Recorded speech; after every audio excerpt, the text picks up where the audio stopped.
Hey, it's Matt Pinto backstage at Live 8 Hyde Park in London, and I have the honor right now of being next to one and only David Gilmour from Pink Floyd. David, good to see you. Hi.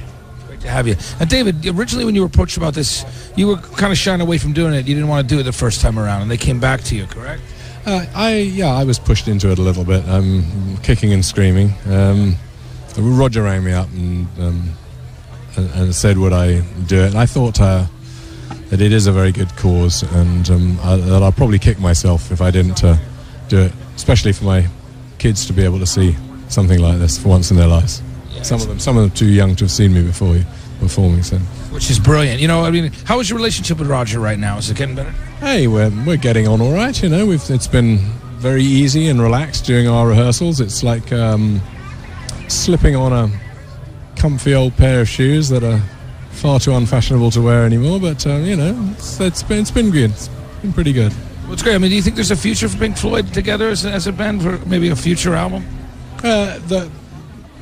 With this particular sort of regrouping, I'm just very glad for us to have a sort of a nice happy ending for us to be able to look back on. It's a one-off. Right, I see. Okay, now you're concentrating. You're doing a new solo record, which we're hearing about, and Crosby and Nash are involved in that. Tell me a bit about this record. Well, it's a solo record out early next year. Crosby and Nash have sung on one track. That was fabulous, great session. I mean, that's where my current main interest is. And that's great. Yeah. You went to see the guys play the other night. What did you think of the show? How were they? I thought it was great. Yeah, I saw the Crosby Nash show earlier this year, and the Crosby, Stills and Nash show just the other day. Yeah, they're terrific. Their voices still sound great, don't they? Hey, guys can really sing. Yeah, absolutely. Mm-hmm. David, we're really looking forward to your new solo record. So I just want to talk to you about tonight's song selection.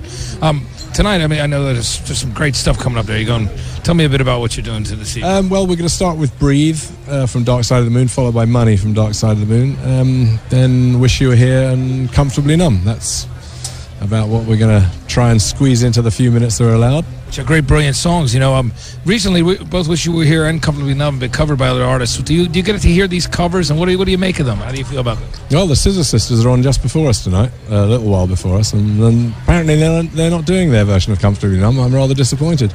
I was rather looking forward to it. Yeah. And then people have done Wish You Were Here. Everybody from, you know, do you remember that tribute thing for 9/11 when Limp Bizkit did that? I only heard that once, but it sounded pretty good. Yeah. So it's great. It's a lot of people are doing your stuff. Those songs last forever, David. It's great to have you. Okay. I hope they do. Yeah. Absolutely. Well, David, thank you so much for talking to us. Me anyway. Have a great show today. Okay. Thanks. All right, David Gilmour live from backstage at Hyde Park in London.